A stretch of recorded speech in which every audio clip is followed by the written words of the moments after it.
Por ahí he visto algunos que están llegando a práctica y yo avisé que no iba a haber práctica porque el profesor no puede venir a práctica si no hay otro profesor que lo pueda reemplazar. Así que esta semana se quedan sin práctica.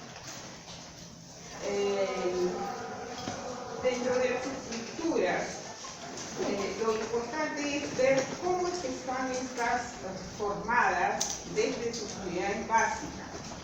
Ya los elementos que ustedes ya lo vieron en la tabla periódica, saben cuáles son las características de los diferentes elementos de la tabla periódica y esos elementos finalmente forman compuestos. Y las estructuras que para bioquímica es necesario es ver primero cuáles son las unidades de esas macromoléculas, que es la que habla el metabolismo, y para ello tenemos que ver no solamente cómo se llaman, sino realmente cómo están formadas. Gracias a eso se puede deducir cuál es la función que esto implica.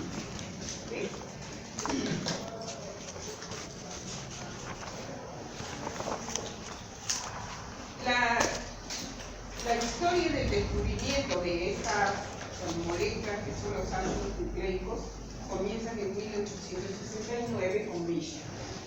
Y él en sus estudios no solamente mira que las moléculas eran ricas en carbono, hidrógeno, oxígeno, nitrógeno, sino que le llama la atención que tenían un alto porcentaje de fósforo. Y porque se encontraban estas moléculas dentro del núcleo, él les llama nucleína. ¿Okay? Posteriormente, después se sabe que no solamente tiene estos elementos, sino que está constituido por un grupo proteico y un grupo no proteico.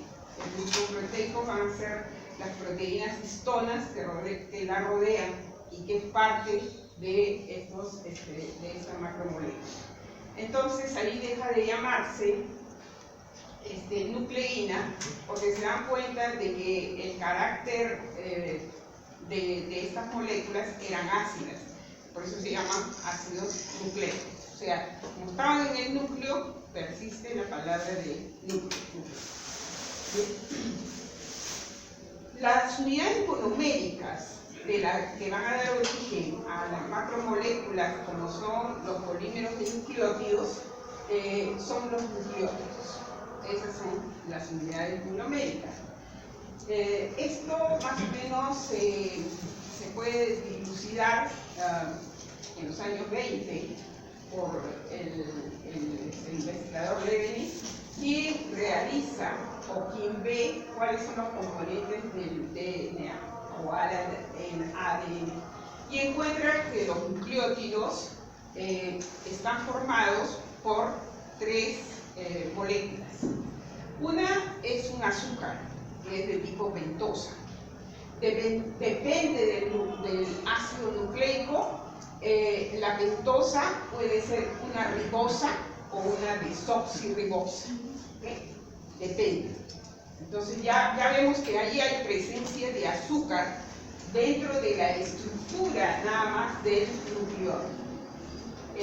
Va a haber diferencias si es ADN o si es ARN, justamente por la presencia de ribosa o desoxirribosa.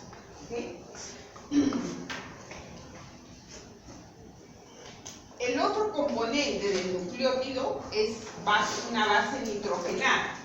Y ellos ven que las bases nitrogenadas son estructuras cíclicas y que pueden ser de dos tipos. Unas bases que pertenecen al grupo de las purinas y otras bases que pertenecen al grupo de las pirimidinas.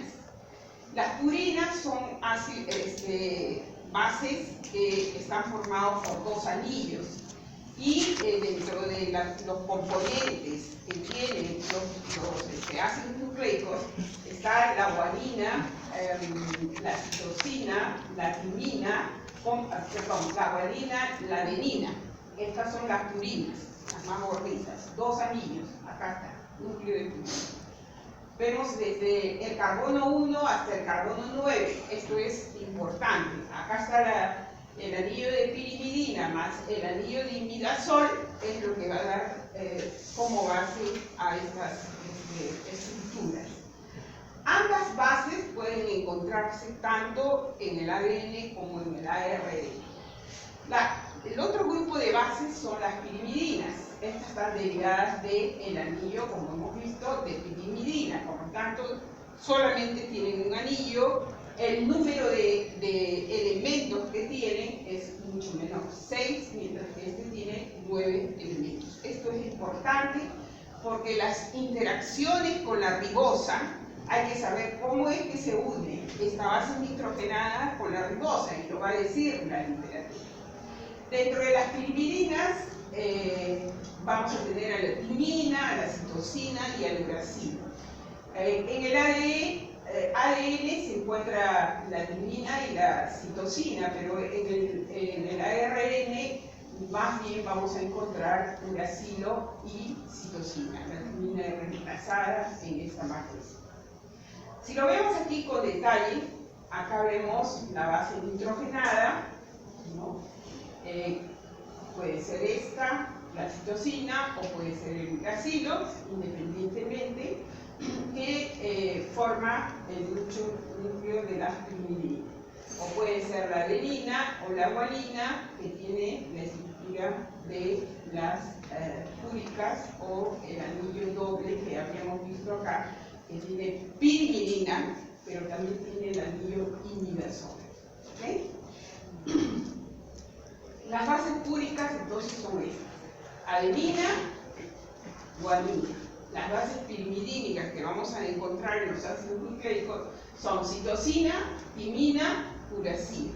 Solo he hecho la salvedad cuando ustedes vean a los polímeros de ácidos nucleicos, ADN y ARN, pero vamos a ver que los ácidos nucleicos pueden estar bajo esta forma, solos, y van a cumplir una función. La pentosa, esta es la ribosa, esta es la desoxirribosa. Y además de tener estos elementos, vamos a ver, de estos dos elementos, tienen un tercer elemento de los nucleótidos, que es el ácido fosfórico. El ácido fosfórico es este, como lo ven acá, es en la cadena de los nucleótidos o polinucleótidos se van a encontrar unidas. Acá vemos la ribosa, si contamos 1, 2, 3, 4, a nivel del carbono 5. ¿Okay? Y de la otra ribosa al nivel del carbono 3. 5', 3' es la unión que va a cumplir este ácido fosfórico, y el enlace tiene un nombre específico que es fosfoéster. Como les decía, el ácido fosfórico de un nucleótido y el oxidrilo del otro nucleótido se van a unir en el número 3 o en la posición 3 del azúcar del nucleótido posterior. La unión de varios nucleótidos es lo que forma las estructuras conocidas como polinucleótido. Y todo polinucleótido tiene dos extremos, el 5' y el 3'. Y van a marcar lo que es el sentido de la cadena. ¿Okay? Entonces podemos mirar que va a haber una estructura intermedia de los nucleótidos que no tiene ácido fosfórico. Acá vemos una base nitrogenada, la adenina, y una pentosa como la ribosa. Al haber la catálisis, todo esto está catalizado por enzima, se va a desprender una molécula de agua, y de esa manera se une la base a el azúcar en todos los nucleótidos. Pero esta forma en la cual no tiene ácido fosfórico se conoce con el nombre de nucleósido. ¿Okay? Luego viene el biofosfato, se le puede unir a la molécula, hemos dicho la posición 5', 3', y vamos a ver que esto, que tiene los tres elementos, son los denominados nucleótidos. Dependiendo de la base nitrogenada, van a recibir su nombre. Acá usamos una adenina y acá el nucleósido es adenosina y el nucleótido es adenosín 5' monofosfato. Ese es el nombre de este nucleótido, pero deriva de su estructura básica, o sea, de la base nitrogenada. Entonces, podemos nosotros, ya hemos visto, tener el nucleósido. Podemos tener un nucleótido monofosfato, o sea, a esta base yo le puedo pegar un ácido fosfórico más, y vamos a tener el nucleótido monofosfato. Y podemos tener otro grupo o otro fosfato pegado, y va a ser el nucleótido del fosfato. Y si tenemos los tres pegados, puede ser la molécula que ustedes conocen como ATP, que es un nucleótido de trifosfato. Puede estar entonces con 3, con 2 o con 1. Si solamente está así, es nucleósido. Acuérdense que el nucleósido no tiene fósforo. Si le pongo fósforos, no solamente puede coger un fósforo ese nucleósido, sino que puede ir hasta 3, puede tener hasta 3 fósforos. Y el azúcar va a variar, igual. Puede ser una ribosa o puede ser una desoxirribosa. Eso es a nivel, en el carbono 2. El carbono, el número de las bases nitrogenadas son 1, 2, 3, 4, 5, 6. El número de los azúcares o de las fructosas son 1', 2', 3', 4', para no confundirlas. Muchas veces te dan la fórmula del nucleótido, solamente te ponen 5' o 2' o 1', ¿no? Y tú debes saber que está haciendo la interacción o el enlace con la pentosa, no con la base. Si te dicen 1, 2, 3, entonces hay alguna interacción que se está haciendo con la base. Porque ellos no trabajan, bueno, trabajan solos, pero también pueden trabajar acopladas a otras moléculas. Y no todas las moléculas, como el ADN y el ARN, se unen a la base a la posición 1. También hay otras moléculas que pueden unirse en sus otros grupos de oxígeno. Entonces, el nucleósido, que no tiene fósforo, puede ser del tipo de adenosina, desoxiadenosina, desoxicilina, citidina, guanina, uridina, desoxiguanosina, desoxicitidina. Y vemos que siempre va a involucrar el carbono en el caso de las piridinas, la unión que hay aquí, ¿sí? Esta no se llama unión o enlace fosfoéster, esta se llama enlace que está con un nitrógeno, entonces es un enlace N-glucosílico.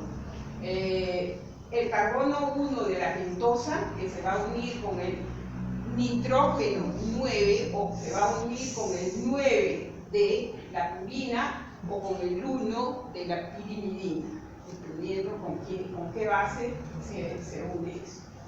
El compuesto resultante se nombra, dice, de acuerdo a la base nitrogenada, seguido de los sufijos osina, para el caso de las purinas, y el nucleósido, que en el caso de las piridinas, el sufijo debe ser idina. ¿Okay? Por ejemplo, desoxicitidina, quiere decir que este es un nucleótido de irinidina. Si yo digo adenosina, el sufijo es osina, entonces este nucleósido es un nucleósido de purina, que tiene una base purina. En el caso del esto es nucleósido. En el caso del nucleótido, podemos ver los tres elementos que hemos dicho que constituyen a los ácidos nucleicos y podemos ver los dos tipos de enlace. El enlace éster que une a todo el nucleósido con el ácido fosfórico. Acá vemos a la ribosa y acá vemos a la base nitrogenada. La ribosa y la base nitrogenada se unen mediante el enlace N-glucosilo.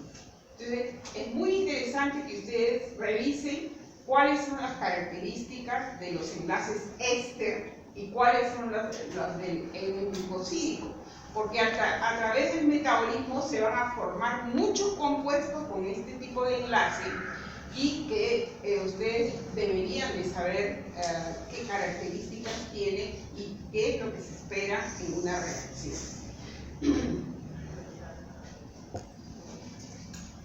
En el caso de los biopolímeros, ya no estamos hablando de la unidad básica, sino de la unión de varios de estos nucleótidos, ¿okay? Vamos a llegar a formar lo que se conoce como biopolímeros o polinucleótidos, ¿okay? Y él determina, ¿no? En el caso de la RNA, por ejemplo, dice las pentosas son la ribosa, las bases púricas, adenina, guanina, la base pirimidina, citosina, uracila. En el caso del DNA, la pentosa no es la ribosa, sino es la desoxirribosa. Y igual puede tener las mismas bases púricas que el RNA, y las bases pirimidínicas son las que varían. La timina que reemplaza al uracilo. Hay dos cambios entonces en la estructura básica de estos polinucleótidos conocidos como ácidos nucleicos, ¿okay? Generalmente vamos a ver una cadena que dijimos que va de 5' a 3' y que la vamos a ver que es secuencial. Entonces vamos a ver las diferencias dentro de este tipo de polinucleótidos.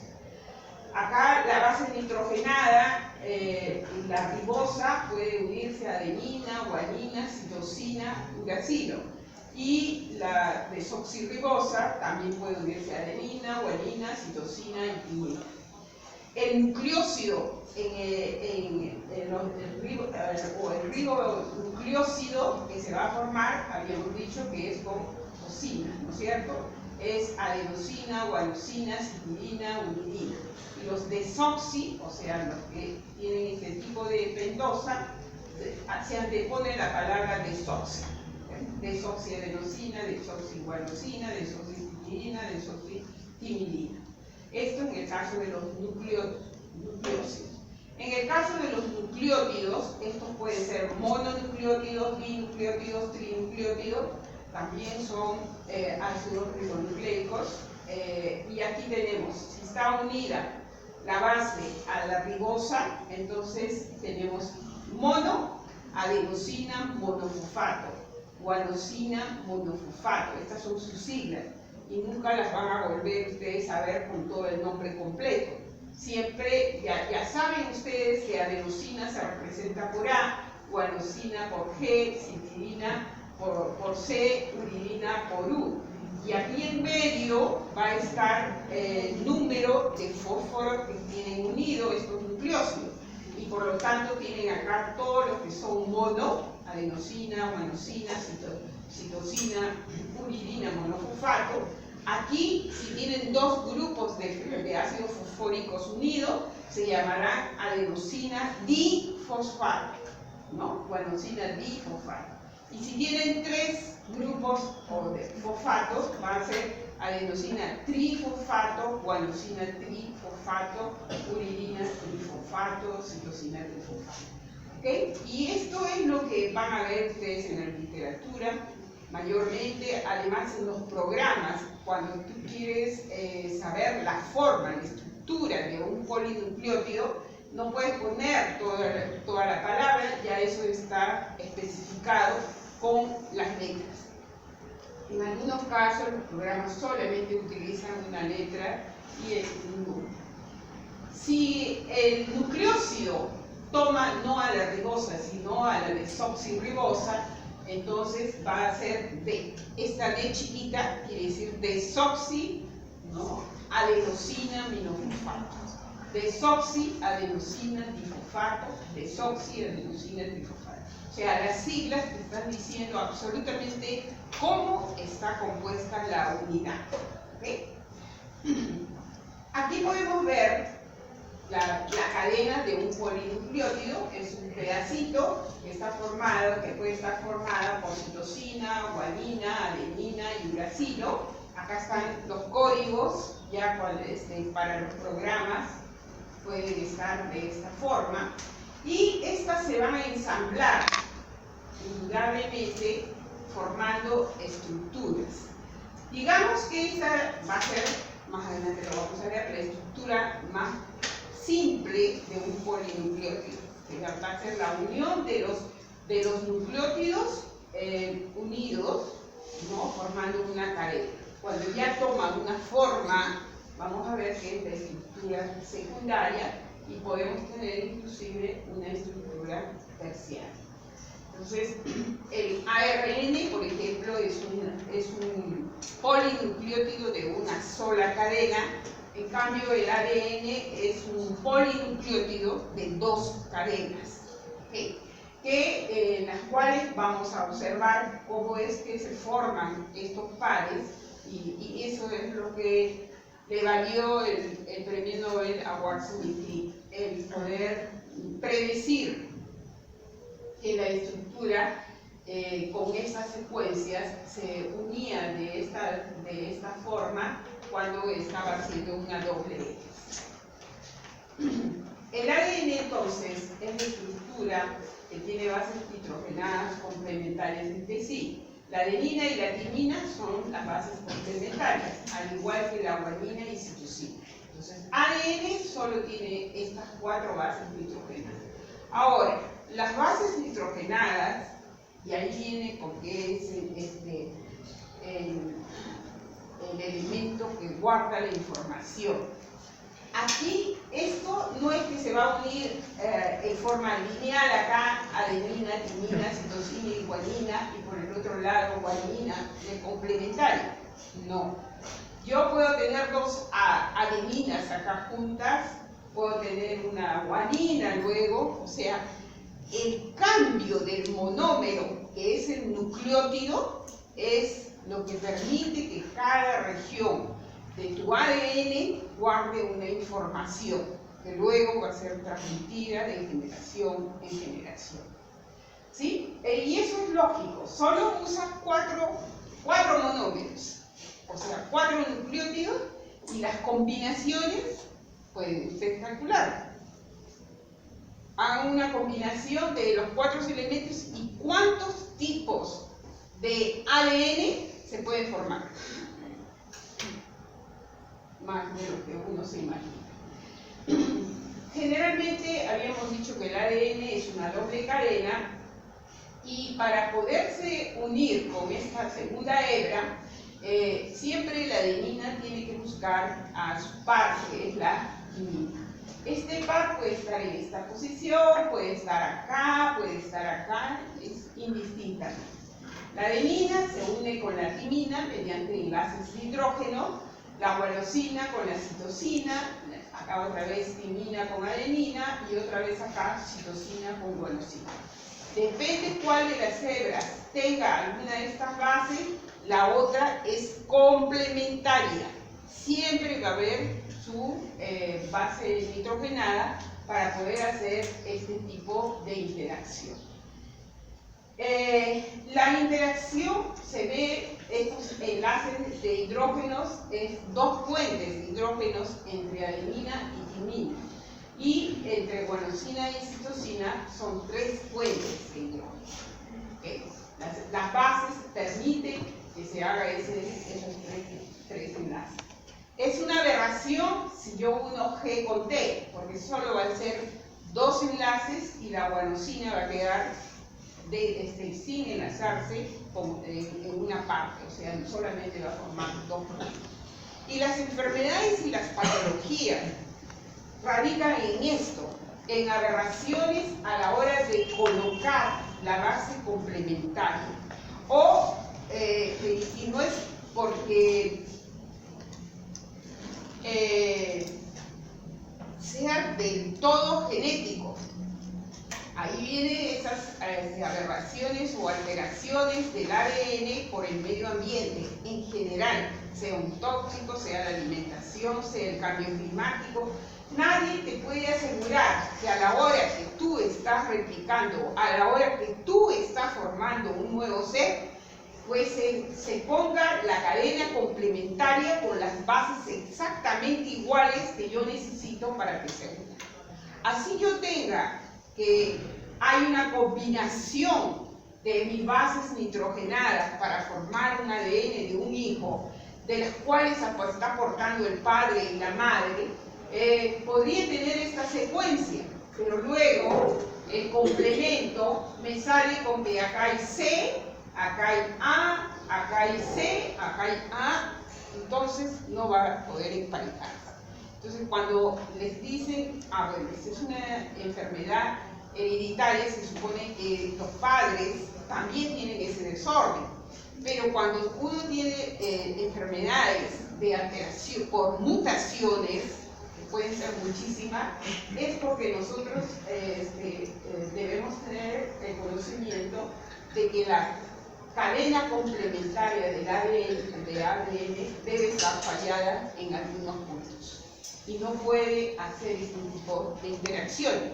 Al no hacer este tipo de interacciones, entonces vamos a ver que no puede formar una estructura secundaria buena. La estructura primaria del ADN, entonces, es la secuencia de los nucleótidos.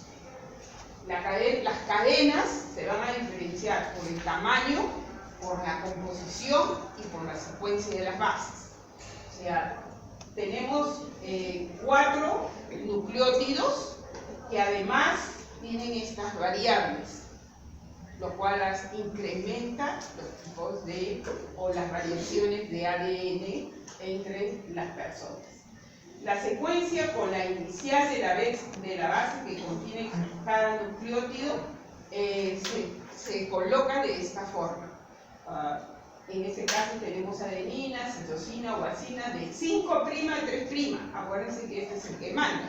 Por lo tanto, pongo las iniciales de cada base y un pedacito de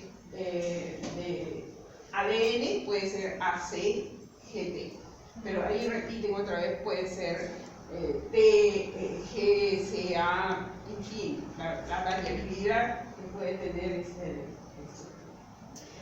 Si no ha habido problema en lo que es la secuencia, o sea, si esto se ha unido perfectamente con su azúcar, recuerden, desoxi, ¿no? Y no que de pronto por aquí yo tengo un nucleótido, pero que tiene acá una pentosa, también es una aberración.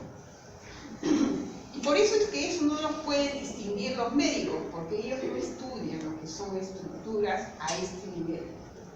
Son los biólogos los que estudian a este nivel. Hacen la cristalografía, hacen una serie de espectrometría de masa para poder ver cómo es esta radiografía de cómo está hecha tu base. ¿Se dan cuenta? Entonces, cuando te quieren curar de una enfermedad, pues la verdad que siempre hay una alteración en las estructuras, ya sea de ADN o ya sea de las proteínas, o ya sea, vamos a ver, de los polímeros de carbohidratos, o ya sea en los polímeros de los lípidos. O sea, la mala formación de las estructuras de los biopolímeros son los que traen las diferentes patologías. Después de esa estructura primaria, vamos a ver una estructura secundaria que se da dentro de las cadenas. O sea, acá me he formado una cadena 5' a 3' y me dicen que el ADN tiene 2 cadenas. Quiere decir que debe haber otra cadena que también se haya formado de la misma forma. La diferencia estriba en que la cadena complementaria no es paralela, sino es una antiparalela. Yo inicio con esta cadena de 5' a 3' y la cadena complementaria que me va a servir para hacer esta estructura secundaria también va a ir de 3' a 5', pero lo hace en sentido contrario. Entonces aquí vemos una flecha que va hacia un sentido una de las cadenas y acá vemos la otra flecha en que va al otro contrario, ¿no? Entonces por ahí te dice las dos hebras son antiparalelas, es decir que tienen diferente orientación. También te dice de que cada extremo de la doble hélice lineal del ADN, porque también vamos a ver el circular, el extremo 3' de una de las hebras tiene que ser adyacente al extremo 5' de la otra cadena. ¿Okay? Este es el modelo y esta es la estructura que indudablemente dentro de lo que escribe Watson y Crick se plantea. Watson era el biólogo y Crick era el físico, ¿no es cierto? Y él tomaba también, hacía radiografías, igual que Franklin. Entonces, después unen esto porque Chamrad dice: nunca vas a encontrar una adenina unida a una citosina, porque la adenina tiene estos grupos funcionales que se pueden unir perfectamente a la timina. Entonces, Charcot dice eso. Toda esa información la usan ellos dos para hacer el postulado de la doble hélice. Acá vemos perfectamente cómo la guanina con esta citosina tiene 3 puntos en su estructura, mediante los cuales se pueden formar los 3 puentes de hidrógeno. 2 puentes acá, 3 puentes acá. Cuando se hace la cadena, también las radiografías revelan que ambas cadenas son equidistantes a unos 11 Armstrong, más o menos, cada uno. ¿Okay? Después nos dicen que las bases se encuentran a 3.4 Armstrong una de otra. Si acá hay una base, esta otra base, aquí vamos a encontrar una diferencia de 3.4 Armstrong y que tiene una rotación de giro de 36 grados. De forma, dice, que hay 10 pares de bases por cada vuelta. Esta es una parte, esta es otra y esta. Entonces esta cadena tiene 1, 2, 3 vueltas. En cada vuelta debe haber 10 pares de bases. ¿Okay? Acá podemos ver el armazón.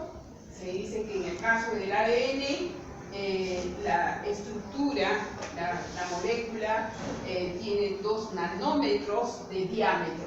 Acá está el 0,34 de las bases nitrogenadas, el 3,4 después de las vueltas, y los pares de bases nitrogenadas que se están interaccionando por 2 dobles enlaces de hidrógeno o 3 enlaces de hidrógeno. Las bases, otra de las cosas que debemos recordar es que las bases nitrogenadas, como ven acá, no están hacia la parte exterior.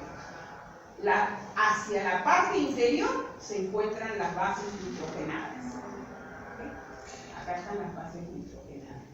Y hacia la parte exterior vamos a encontrar al ácido fosfórico. Recuerden que el ácido fosfórico va a interaccionar, tiene 3 puntos, 4 puntos para interaccionar con una molécula. Sin embargo, cuando lo hace dentro de esa estructura, solamente interacciona en 2 puntos, quedando sus otros puntos libres para poder interaccionar. Y de ahí el carácter ácido, porque el ácido fosfórico es un ácido, por lo tanto tiene carga negativa. Y de ahí viene el carácter ácido que tiene estas moléculas de polimetileno. Las dos cadenas ya hemos dicho que son antiparalelas, pero no olvidarse que son complementarias. El ADN además tiene una tercera estructura, que es la estructura terciaria. Y esta va a ser la forma en que se organiza la doble hélice. En los procariotes, así como en las mitocondrias y en los cloroplastos de los eucariotes, el ADN se presenta como una doble cadena. Ya hemos visto su diámetro de 2 nanómetros y una longitud de más o menos 1 milímetro. Puede ser circular y cerrada, que toma el nombre de los cromosomas, por ejemplo, bacterianos. El cromosoma bacteriano se encuentra altamente condensado y ordenado, se dice que tiene un super enrollamiento. En el caso de los virus, el ADN puede presentarse como una doble hélice cerrada, como una doble hélice abierta o simplemente como una única hebra lineal. En los eucariotes, el ADN se encuentra localizado en el núcleo, apareciendo superenrollado y está asociado por otras macromoléculas que vienen a ser las proteínas que son denominadas las histonas. Durante la mitosis, en las células eucariotas, la cromatina se enrolla formando el cromosoma, que son complejos de asociaciones de ADN y proteínas. O sea, a veces te dicen, bueno, usted tiene una alteración en el cromosoma 11. Usted sabe que ese cromosoma está formado por una compleja asociación de ADN, quiere decir por una compleja estructura. Ahora, dentro de ese cromosoma, ¿qué parte de la estructura es la que no está correcta? Entonces, bueno, eso, como les digo, lo están haciendo, lo están estudiando y a veces pueden ayudar a algunos niños que van a nacer o que están por nacer con un tipo de estas aberraciones por medio de la ingeniería genética, pueden alterar el código y hacer que comiencen a sintetizar, ¿no?, las moléculas que realmente necesitan para paliarse. Pero es un trabajo costoso, muy fino, con muchos profesionales trabajando en este momento. La otra molécula que ustedes van a ver en biología molecular es el ARN. ¿Okay? Este ácido ribonucleico es también un ácido nucleico que puede polimerizarse gracias a que está formado de nucleótidos. ¿Okay? La pentosa de este ácido no es la desoxirribosa, es una de las grandes diferencias, sino es la ribosa. La otra diferencia es que no tiene timina, sino que esta timina ha sido reemplazada por uracilo. ¿Tiene 4 bases? Sí, tiene 4 bases: adenina, guanina, que son las úricas, y citosina y uracilo, que son las pirimidina. ¿Okay? Se encuentran en una célula típica en una cantidad de 10 veces mayor que el ADN. No sé, vamos a encontrar mayor cantidad de ARN que ADN. El azúcar hemos dicho que es la ribosa, y eso indica que la posición 2', saben ustedes, 2' en el azúcar, del anillo del azúcar hay un glucóxido libre. Entonces le va a hacer, vamos a mirarlo porque esa es la idea, que ustedes fijen. Si vemos aquí, en el caso del ARN, aquí este es el carbono 2, aquí hay OH. Y ese OH no está enlazado ni en la estructura del ARN, acá no existe, y por lo tanto tiene facilidad para luego poder hacer diferentes tipos de interacciones. Por lo tanto, por ese motivo que está el oxígeno libre, se dice que el ARN es químicamente una molécula muy inestable, de forma que en disolución se va a hidrolizar fácilmente. En las células vamos a encontrar varios tipos de ARN, los cuales poseen distinta función y tamaño. Los más conocidos son el ARN mensajero. Este se sintetiza sobre un molde de ADN. Y justamente el PCR se ha valido de todo este conocimiento para poder sintetizar, primero abrir lo que es el ADN, y eso lo hace con enzimas que ya se estudiaron. Se abre el ADN en la porción que yo quiero replicar y a través del ARN mensajero copio la información. Eso se hace en forma natural, pero al conocer esa forma de cómo trabaja el ADN y el ARN, se estableció esta técnica que revolucionó mucho conocimiento, que es el PCR. Porque yo puedo copiar y luego hacer que ella sintetice la información de este pedazo, y luego no en una sola molécula, sino en miles de moléculas. O sea, a veces tienes una muestra muy pequeña de ADN y con la técnica del PCR tú puedes llegar pues a amplificar. Y esa estrategia, estas diferentes técnicas son las que se estudian, y ya son muy amplias, son las que se estudian todavía ustedes en 2 materias, que es biología molecular. ¿Por qué? Todo el conocimiento moderno, actual, de lo que es la vida, está basado en saber por qué copia esto, cómo lo copia, cómo lo expresa. Eso es lo que ya te sirve para dar una respuesta coherente y que te acepten a nivel del mundo científico. Si tú no das y comienzas a decir vagamente, no, es que lo que pasa es que le puse mucho cloro a mi planta y por eso se murió, o por eso creció más.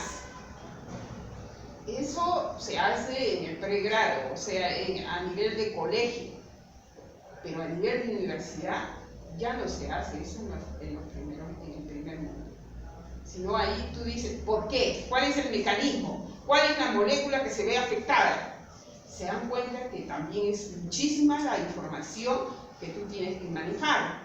Entonces, no es que te las tienes que memorizar, debes saber dónde buscar, debes saber cómo utilizar los programas. Por eso, para la generación de ustedes, el que no sabe bien informática está muerto. Será un simple técnico, ¿no? No muy diferente de los que tenemos acá, porque el mundo está en otra cosa, chicos. ¿Okay? Entonces, no solamente necesitan el inglés, que tienen que estudiarlo por su cuenta, porque toda la literatura está en inglés, toda la buena literatura, toda la información, sino que además tienen que conocer bien lo que es la informática. Además de la estadística, ¿no? Pero bueno, son materias fuertes en este momento. Y la idea es que el ARN mensajero copie la información para que después, a partir de esa información, se sinteticen otros polímeros, que son las proteínas, y vamos a ver que en ese paso se llama la traducción. Esto también lo vamos a estudiar con detalle. Acá vemos nuevamente las bases nitrogenadas, que pueden ser complementarias, en el caso de el ARN. Se pueden distinguir 2 tipos de ARN mensajero: el monocistrónico, que contiene la información necesaria para la síntesis de una proteína, en el caso de los eucariotes, y el ARN mensajero policistrónico. Ese ARN contiene información para la síntesis de varias proteínas, y eso lo hacen los procariotes. Es muy interesante cómo trabaja este ARN. Luego tenemos otro ARN, que es el ARN de transferencia. Este es el encargado de transportar los aminoácidos que están en el citoplasma y llevarlos y hacer que se ensamble una cadena polimérica de aminoácidos para formar las proteínas. Este ARN de transferencia está formado entre 70 y 90 nucleótidos, en algunos de los cuales presentan bases poco frecuentes, como la adenina citosina o guanina uracila. Y presenta fragmentos con estructuras de doble hélice. Ya no solamente una sola hélice, sino una doble hélice, en los que se forman los bucles, los denominados bucles. Entonces, recuerden que el ARN es una sola cadena, pero puede llegar a formar esa estructura, esa sola cadena, 5', 3'. Son cadenas largas que se van a ir acoplando, siempre guardando esa relación entre la adenina, el uracilo, la guanina y la citosina, y pueden formar estas estructuras. En el ARN de transferencia hay nucleótidos que vienen a ser el código de los aminoácidos. Y por lo tanto, a esa región donde está ese código se le llama anticodón. O sea, ustedes van a tener a los codones, pero el ARN, que es la parte de los aminoácidos, y el ARN tiene el anticodón para poderse luego, aquí en esta punta, como vemos acá, va a llevar el aminoácido correspondiente. O sea, él tiene el anticodón y dice, ah, ya, esto le corresponde a una serina, y coge a la serina, y lo lleva al ribosoma, donde comienza a ensamblarse la proteína. Dice, el extremo 5' con un triplete de base nitrogenada en el que existe una guanina y un ácido fosfórico libre. Así siempre tenemos eso. En el extremo 3' está formado por un triplete de bases citosina, adenina, desapareadas por donde se une el aminoácido. Aquí. ¿Okay? En el extremo 3'. El brazo T, este de acá, lleva timina, a través de la cual se une al ribosoma. El brazo D, o sea, acá hay nucleótidos que pueden compatibilizar con la estructura del ribosoma. Por eso es que es la región que se observa que siempre es este brazo el que se va a unir al ribosoma. El brazo D, que es este otro de acá, mediante el cual se une a la enzima aminoácido ARN transferasa sintetasa que cataliza su unión con el aminoácido. Recuerden que para síntesis se requiere, al igual que para el catabolismo, se requieren enzimas. Pero la enzima tiene que tener un sitio donde se una al